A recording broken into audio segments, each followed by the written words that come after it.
The best analogy here is what happened in the 1970s. So in 1979, silver moved from about $6 to $48, $49. So 8x in about a year. We're going to see something like that. Silver becomes unloved and ignored and forgotten for decades. And then all of a sudden, everyone remembers it, and it takes off to the moon. More impressive than gold ever does. If you have any questions about how to navigate the current environment, Wealthion can help connect you with a vetted advisor to get a free portfolio review. Just click the link in the description below or head to wealthion.com/free. There's no obligation, and it will just take a few minutes of your time. Again, that's wealthion.com/free.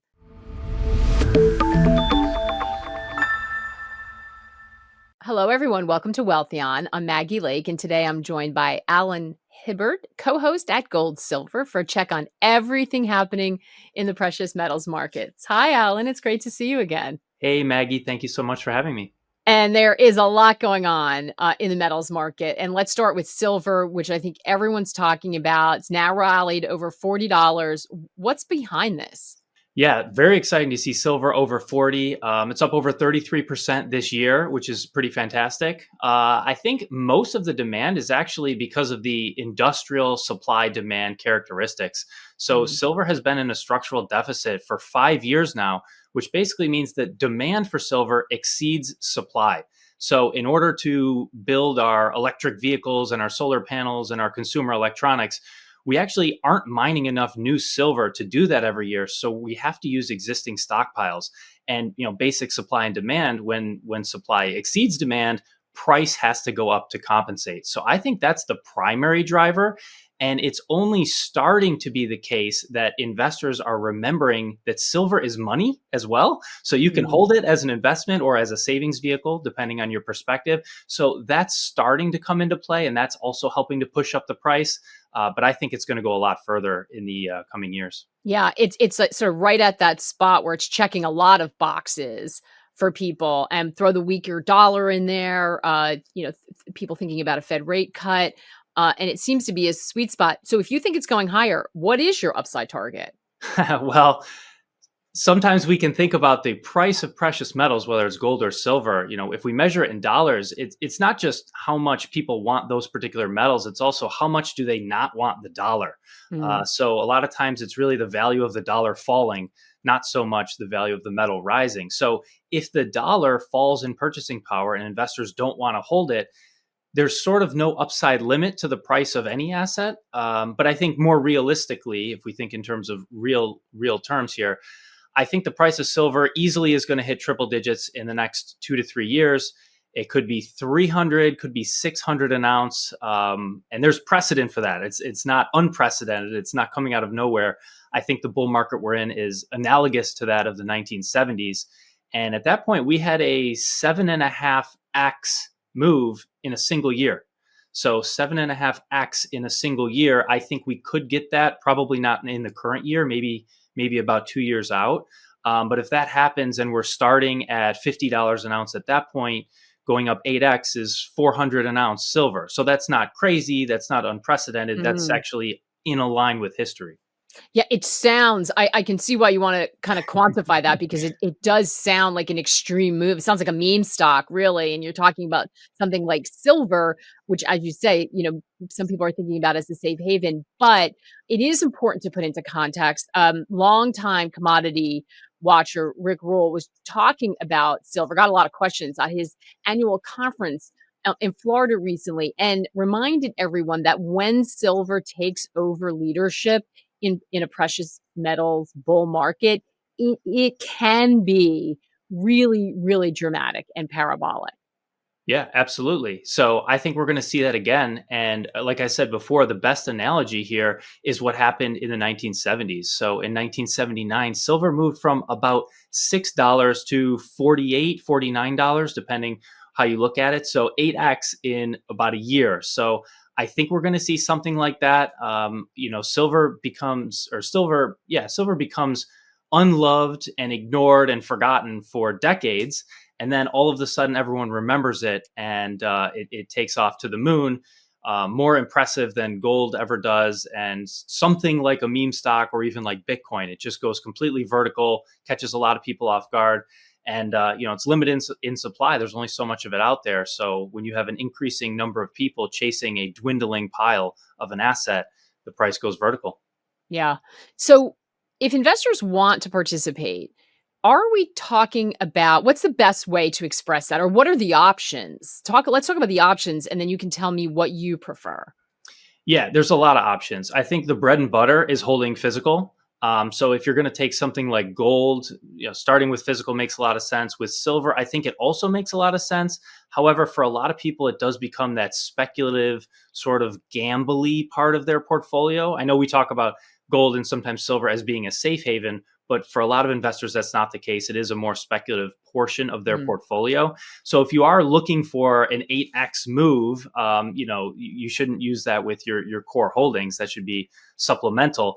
And so you can take physical, but there's a cost of doing that, shipping charges, custody charges, insurance, that kind of thing.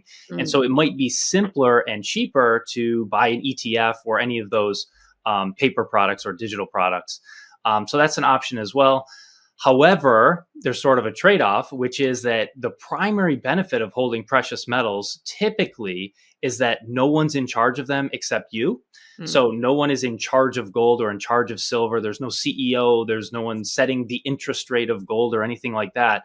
But if you do buy through an ETF, then all of a sudden you have all those centralized parties from the custodian, whoever your broker is, even your internet service provider. I mean, there's all those layers of centralized companies that could either get in the way or add friction to the process when you're buying or when you're selling. You could have a power outage and not be able to sell right at the peak, right when you want to. But of course, if you have physical, you could go to a coin shop in person or something to sell. So there's trade-offs to everything. There's no one right answer. You just sort of have to think about what your goals are as an investor and which risks you're willing to take on. I love that, because if you are somebody who is thinking, understanding why you have something in your portfolio, maybe is the sort of best way to think about this, best framework. Because if you are someone who's looking at this as a store of value, as a safe haven, as a diversification, either away from dollar assets or fiat assets, or just diversification away from equities, you realize you have a lot of US equities in your portfolio and you want to get some diversification, then it sounds like you're saying physical might be something that you want to talk to your advisor about. But if you are somebody who sees this as one of these, kind of parabolic commodity moves, you want to try to get a little exposure to it, then maybe something that's more liquid that you can act on quickly and have a little bit more sort of flexibility with is a better way to do this. Yeah, that's exactly right. So if you are buying it for the long term and you plan on holding it 10, 20, 50 years in some cases, physical makes a lot of sense. But if you are just trying to capitalize on a short, quick move in the next 6 to 12 months, probably an ETF or something digital would be more appropriate for you. So yeah, it's, there's a wide range of choices for different types of investors. We're bringing you top-tier research in a free silver investment report. To claim your free silver investing report, simply click on the link in the description below. And if you're looking for a simple, secure way to invest in physical gold and silver, check out Hard Assets Alliance at hardassetsalliance.com. Speaking of silver, Wealthion will be on the ground at the SCP Resource Finance Global Silver Conference this October in Toronto, where Eric Sprott will deliver the keynote address. It's going to be a major event for silver investors, so stay tuned for more details in the weeks ahead. Right. And really, really understanding your time frame, it sounds like, is important. And these are the kinds of questions, by the way, you want to be talking to an advisor about, especially if you have not played in the commodity space before. It's a little bit different. It works a little bit different. There's some consideration. So make sure you're talking to somebody about that. If you want a free review, go to wealthion.com/free. And the network of advisors, there'll be somebody there who can perhaps begin to guide you, or at least help you think about the questions you want to ask. So another question that comes up a lot, Alan, is mining stocks, because a lot of people are more comfortable with equities. It's just where they've been. What about miners in this? Yeah, so in a precious metals bull market, I think about it in 3 phases. First, the price of gold moves, then the price of silver moves, and then the price of the mining stocks move. And each successive move, it obviously takes more time, but then the move is even bigger. So mining stocks have been kind of crushed lately. Everyone's wondering, when are they going to move? And I think the answer is soon, right after silver continues moving. So year to date, silver is a better performer than gold or Bitcoin even. And of course, it's blowing away the stock market.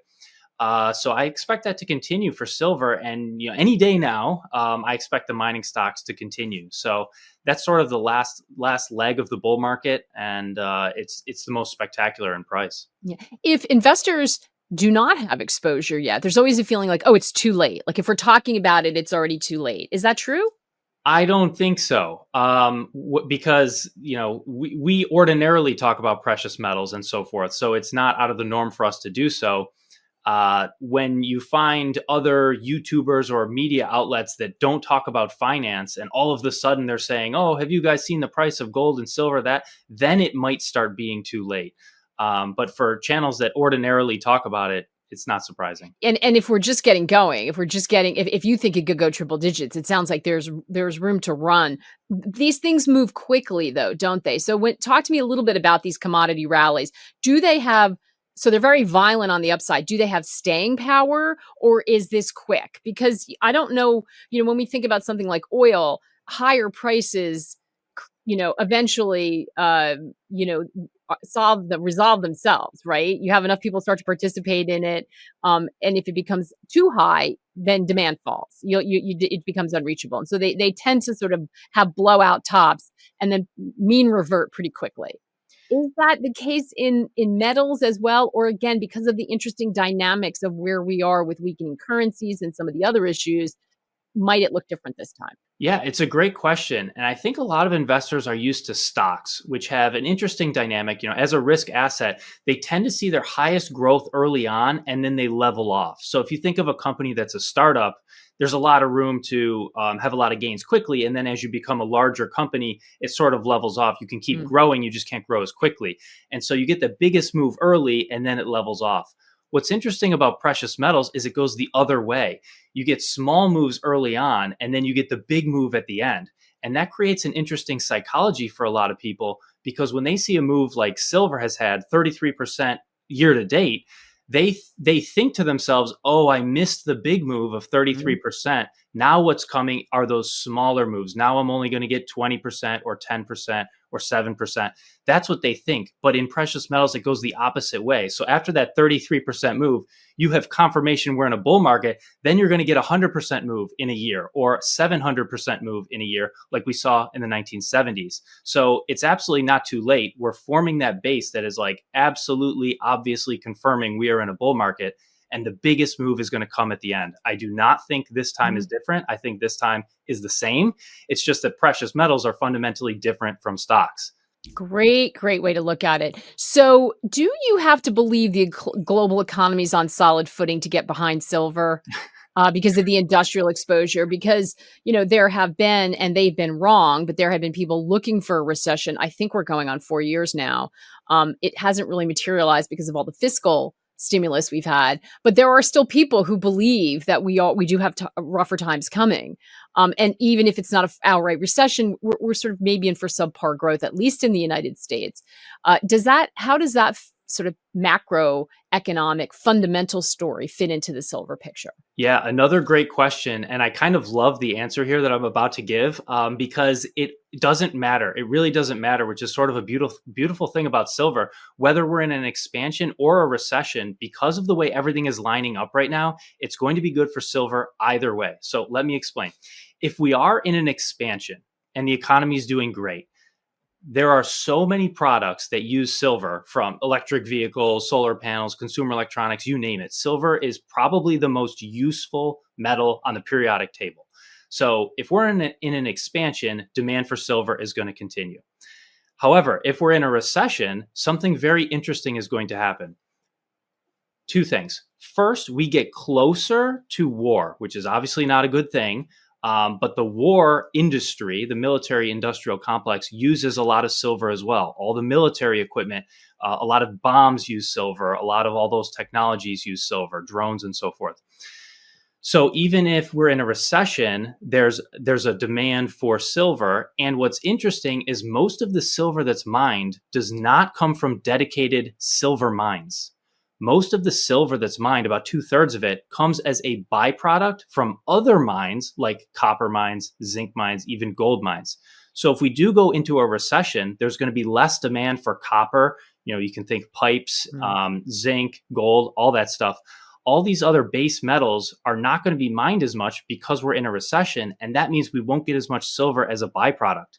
So it's absolutely fascinating, in my opinion, that if we're in a recession or an expansion, it doesn't really matter. There's tremendous demand for silver either way, and the supply just simply isn't going to come online. So it's super bullish for silver. So either the demand's there or the supply tightens, and so either way, you've got support for the price.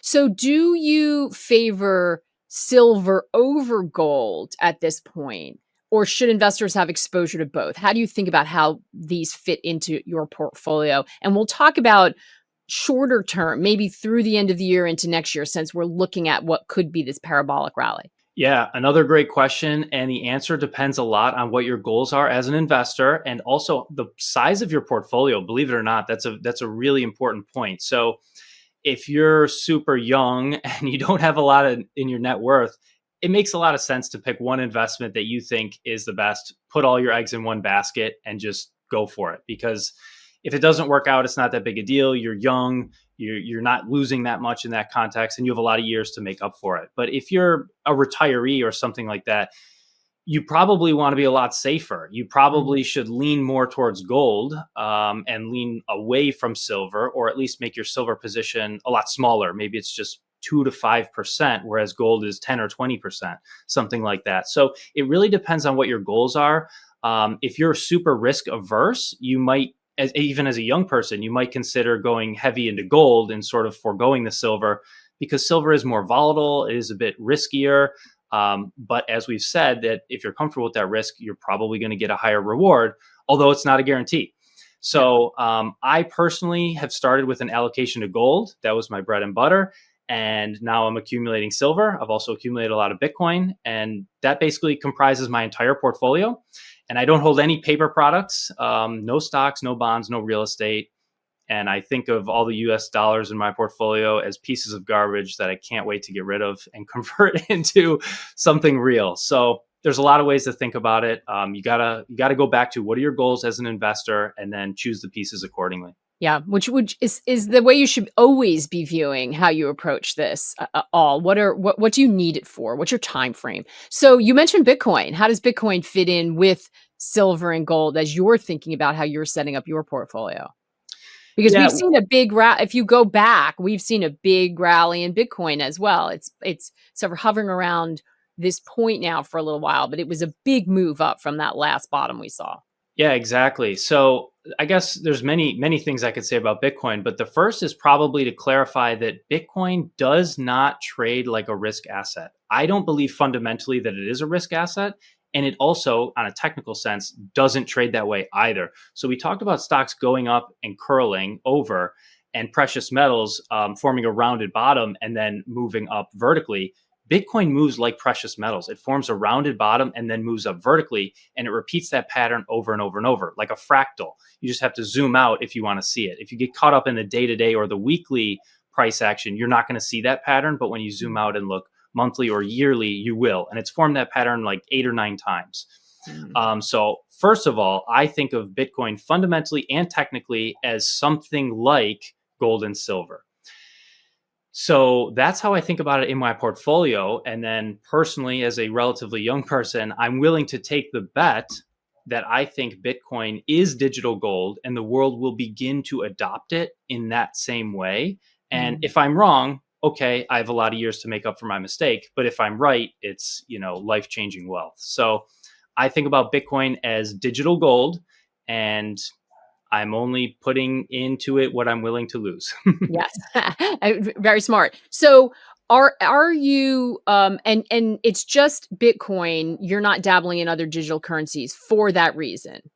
That's exactly right. So because it operates as a store of value, a diversification away from fiat for you. exactly. So Bitcoin is decentralized. There's no CEO of Bitcoin. There's no company headquarters. There's no, strategic vision or anything like that. And that's true of gold and silver, right? So they're all decentralized. Whereas all these other cryptocurrencies, they have a CEO, they have a headquarters, they have a strategic vision, they have a roadmap, and they can make mistakes. I mean, they could do great things and build awesome, useful products, but they can make mistakes.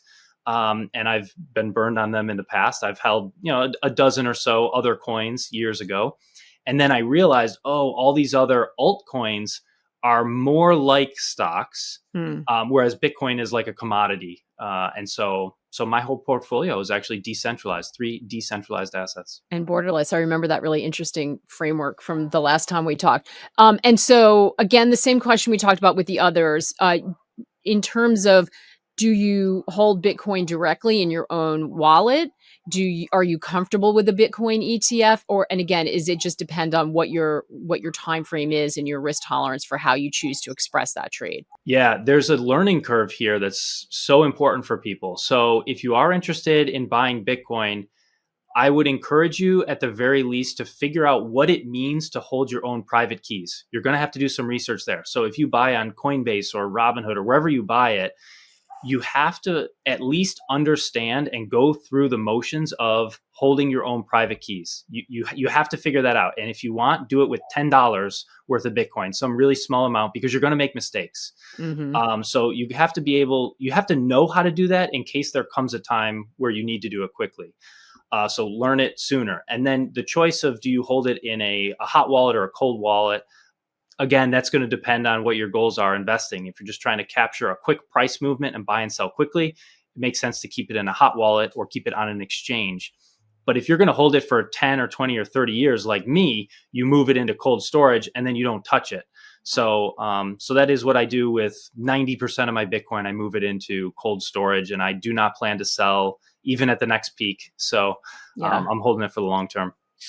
So let's finish up back on metals. And you made a really interesting point before, that if you are, understanding what your needs are and why you're thinking about the metal space, and then maybe keep it simple and just concentrate on a couple. So if you're a preservation, maybe don't worry about silver, maybe just concentrate on gold. Because of the big moves we've seen, we hear people asking questions and things popping up in chats about palladium, about platinum, about all of these other metals as well. And again, knowing the commodity space and the fact that it's not always straightforward. Uranium, for different reasons. Like, but once people peek their head in, they're like, oh wait, maybe there's a rally around the corner and all of this stuff. Do you think about diversifying outside? Because we know there are probably ETFs that have exposure across a bunch of metals. Or do you like staying more concentrated so you can pay attention to that market? Yeah, I like staying more concentrated. And it's sort of like, I've been thinking lately about this concept of an amateur investor. And I thought, you know what? If you think about what an amateur is, it means you do it for love. Like, it comes from the Latin word amare, to love. Like, you do it for love, you don't do it for money. And so if you're an amateur investor, that's almost an oxymoron, because you're not investing for love. Like, you're investing to make money, or at least preserve what you have, hopefully grow it. And so it's almost an oxymoron. Like, you can't be an amateur investor. Like, you have to be a professional. And so getting back to your question of, do I stay concentrated or do I diversify? If I'm going to be a professional at, investing, there's only a small number of things that I can know really well. And I think I know gold, silver, and Bitcoin really well.